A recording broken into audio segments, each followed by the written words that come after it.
praise or gain or anything else. Let go with inaction. Practice to learn how to let go, not how to increase our holding onto things. If you let go a little, you will find a little peace. If you let go a lot, you will find a lot of peace. If you let go absolutely, you will find absolute peace and tranquility.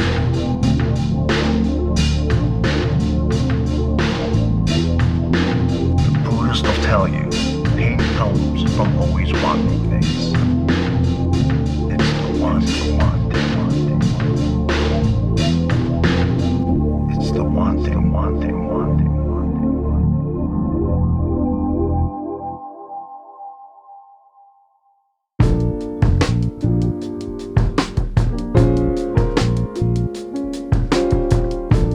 True happiness is contentment.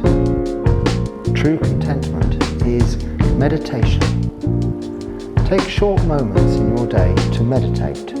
Stop, close your eyes, breathe deeply, and relax. It's just that. Meditation isn't trying, it's letting go, taking it easy. Just that. Don't try to stop thinking. Just stop and watch thinking. If you aren't happy with what you have, what makes you think you would be happy with more? With more.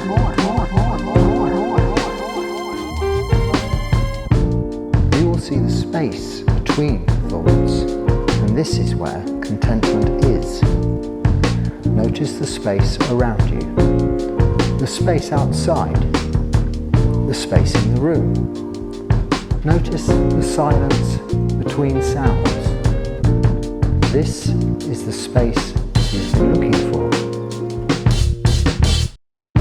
If you aren't happy with what you have, what makes you think you would be happy with more? With more.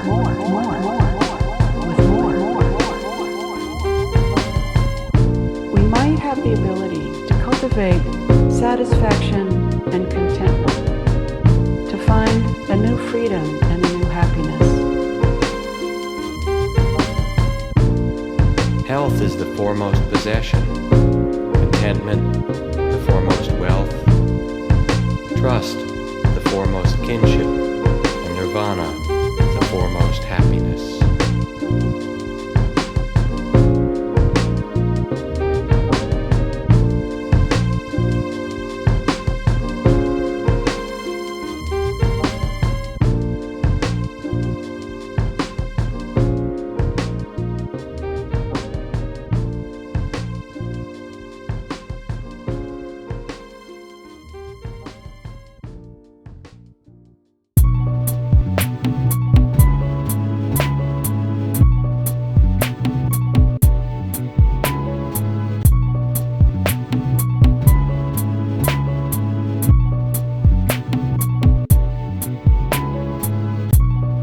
Wise attention means to direct attention to the origin or source of a phenomenon.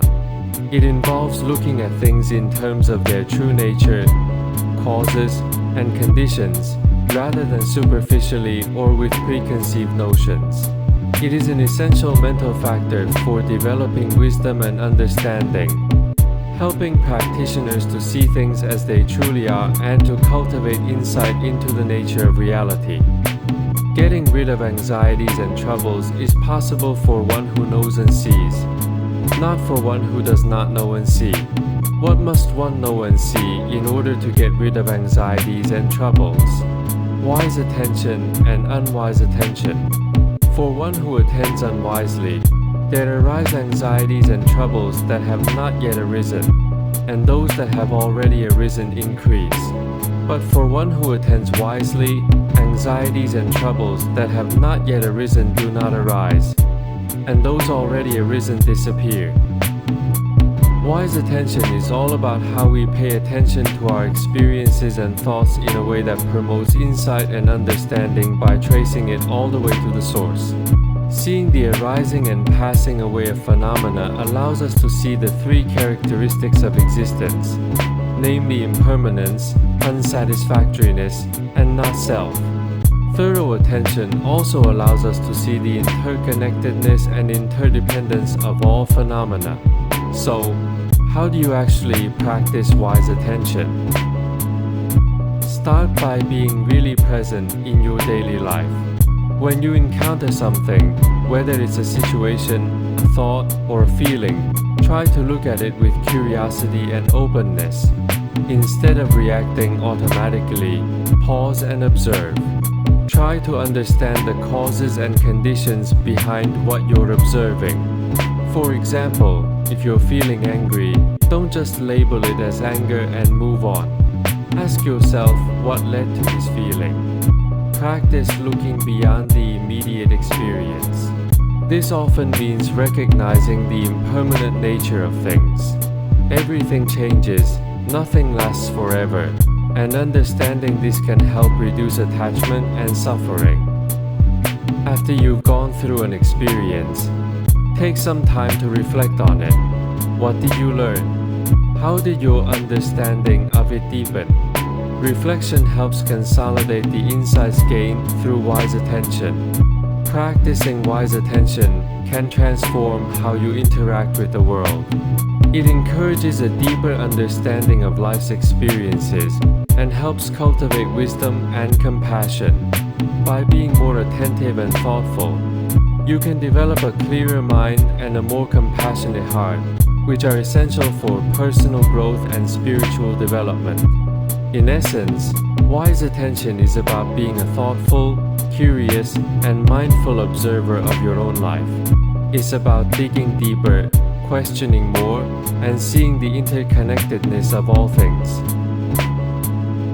By practicing this, you can uncover profound insights and foster a greater sense of peace and wisdom in your daily life.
Of an enduring organism. I meet you today, and I see you, and then tomorrow I meet you again, and you look pretty much as you looked yesterday, and so I consider that you're the same person, but you aren't.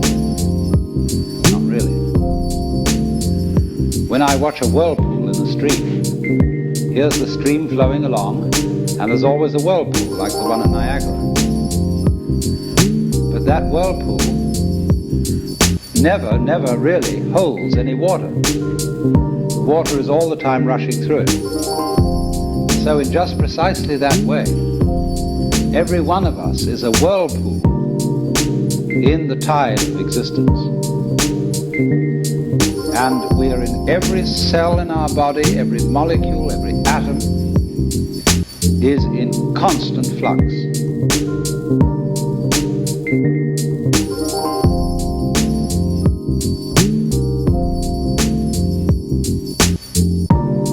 In this nanosecond experience that we call life, which is so fluid that it's more like being in a river than standing on solid ground. The fact that we don't stay the same, or that nothing stays the same, means that there's ultimate possibility.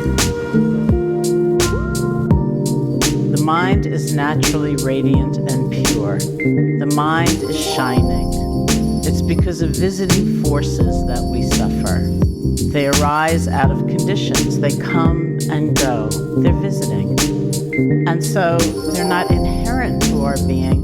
Can we greet that force with understanding, with intelligence, remembering that this is an impermanent arrival? It's a visitor. Can we greet that force with wisdom, with balance, with mindfulness, and with compassion?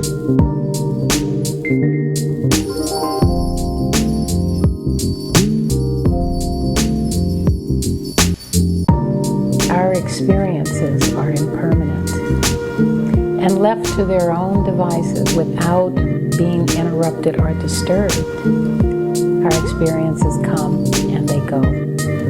So we can learn to notice this with a sense of relaxation and ease over time with our practice. We could see it for what it is. It's suffering. It's the first arrow. And we don't have to pick up our habituation of responding to it. We don't have to attend every argument that we're invited to.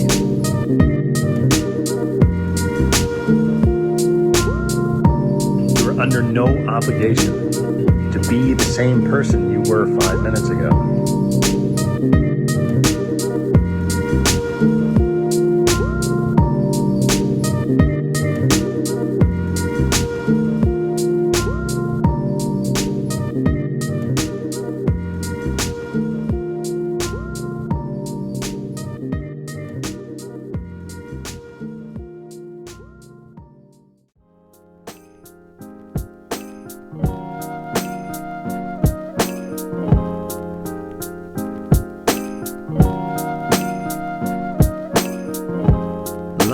Without desire to possess, knowing well that in the ultimate sense there is no possession and no possessor.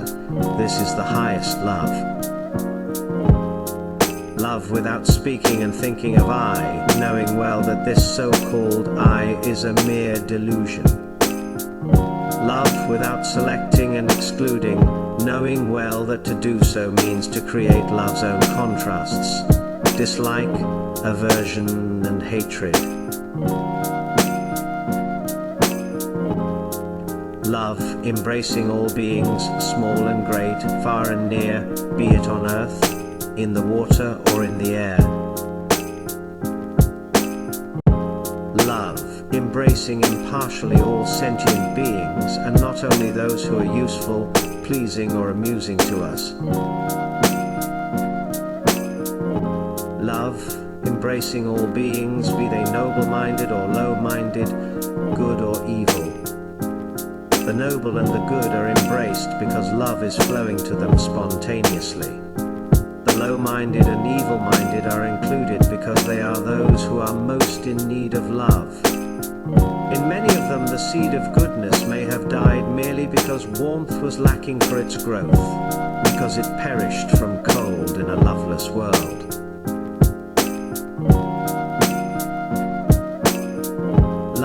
Embracing all beings, knowing well that we all are fellow wayfarers through this round of existence, that we all are overcome by the same law of suffering.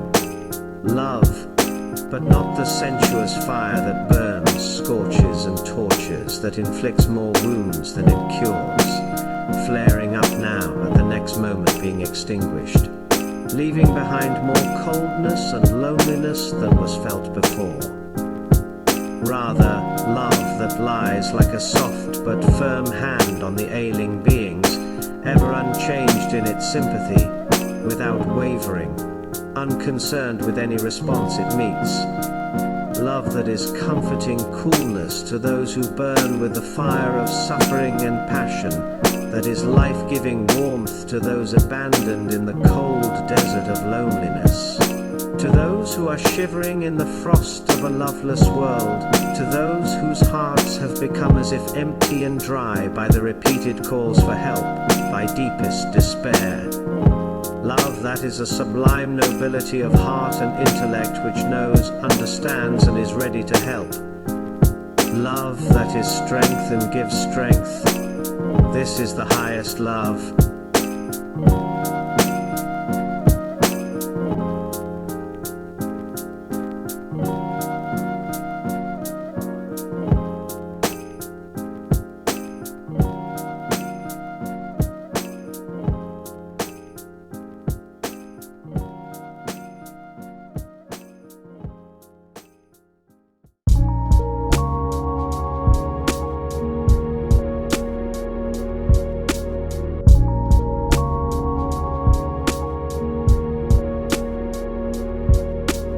The world suffers, but most men have their eyes and ears closed.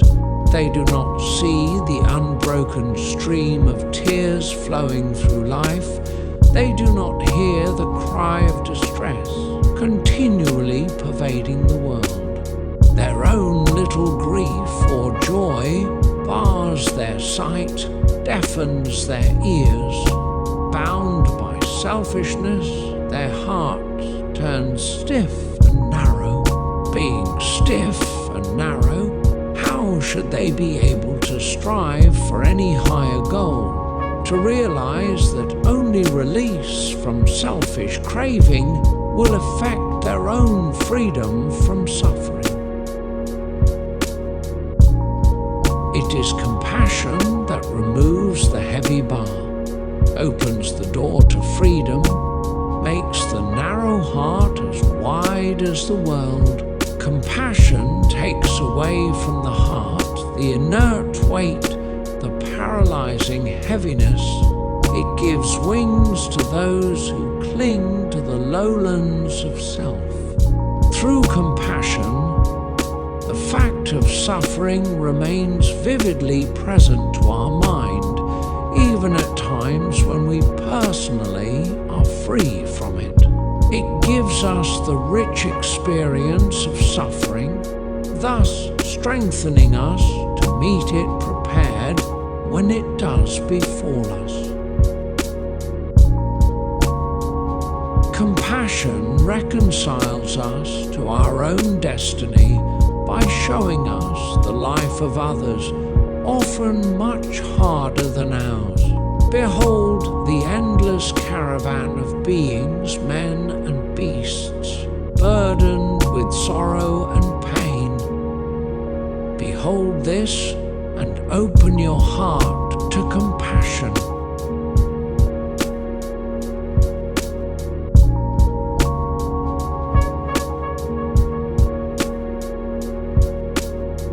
Beings sunk in ignorance, lost in delusion, hasten from one state of suffering to another, not knowing the real cause, not knowing the escape from it. This insight into the general law of suffering is the real foundation of our compassion, not any isolated fact of suffering. Hence our compassion will also include those who at the moment may be happy, but act with an evil and deluded mind. In their present deeds we shall foresee their future state of distress, and compassion will arise. The compassion of the wise man does not render him a victim of suffering. His thoughts, words and deeds are full of pity, but his heart does not waver.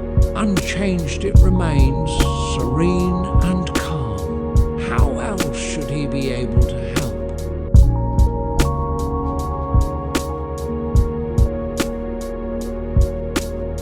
May such compassion arise in our hearts, compassion that is sublime nobility of heart and intellect, which knows, understands, and is ready to help.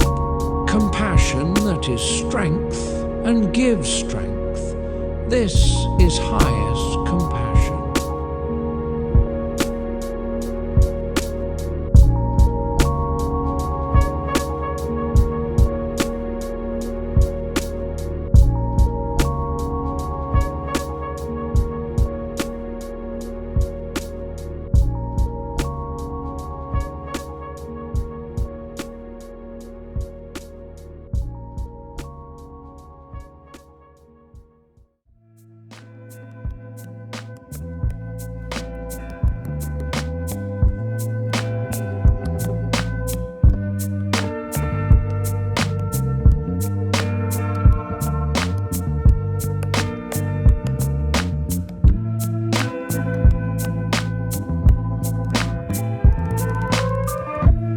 Small indeed is the share of happiness and joy allotted to beings. Whenever a little happiness comes to them, that at least one ray of joy has pierced through the darkness of their lives and dispelled the grey and gloomy mist that enwraps their hearts. Your life will gain in joy by sharing the happiness of others as if it were yours.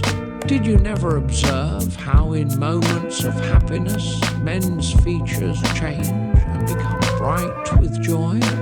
Did you never notice how joy rouses men to noble aspirations and deeds exceeding their normal capacity? Did not such experience fill your own heart with joyful bliss? It is in your power to increase such experience of sympathetic joy by producing happiness in others, by bringing them joy and solace. Let us teach real joy to men. Many have unlearned it. Life, though full of woe, holds also sources of happiness and joy unknown to most. Let us teach people to seek and to find real joy within themselves and to rejoice with the joy of others. Let us teach them to unfold their joy to ever sublimer heights. Noble and sublime joy is a helper on the path to the extinction of suffering. Not he who is depressed by grief, but one possessed of joy finds that serene calmness leading to a contemplative state of mind. And only a mind serene and collected is able to gain the liberating wisdom. More sublime and noble the joy of others is, the more justified will be our own sympathetic joy. A cause for our joy with others is their noble life, securing them happiness here and in lives hereafter. Sympathetic joy means a sublime nobility of heart and intellect which knows, understands, and is ready to help. Sympathetic joy that is strength and gives strength, this is the highest joy.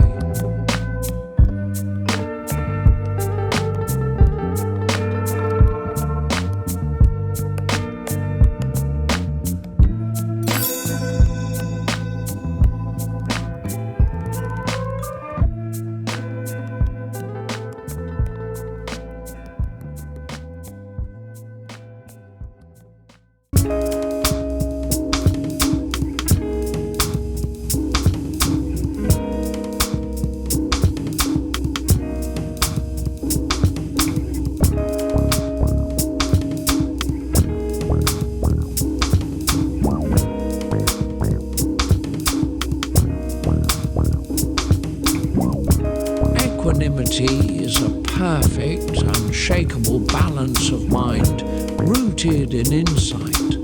Looking at the world around us and looking into our own heart, we see clearly how difficult it is to attain and maintain balance of mind. The kind of equanimity required has to be based on vigilant presence of mind, not on indifferent dullness.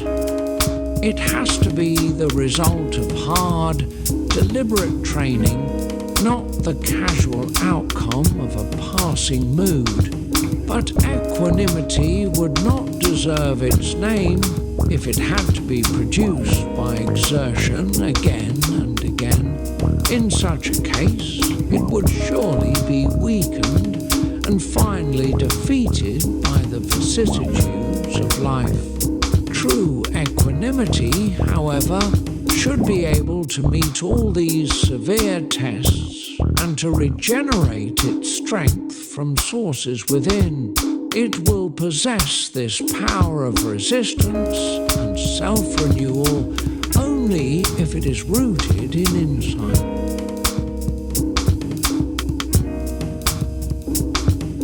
What now is the nature of that insight? It is the clear understanding of how all these vicissitudes of life originate and of our own true nature.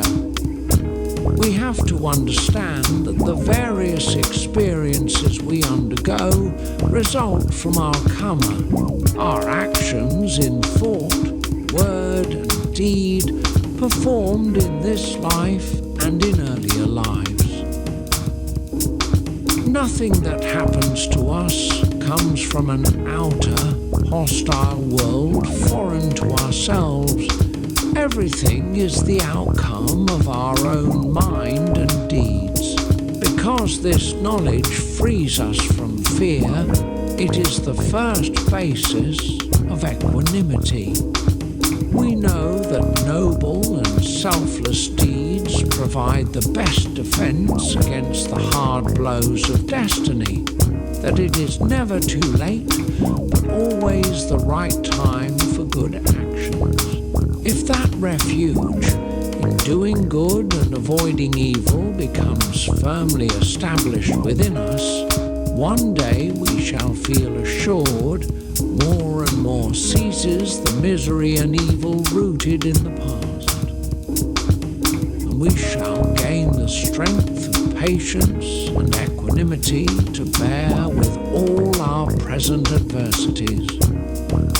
The second insight on which equanimity should be based is the Buddha's teaching of no-self, anatta.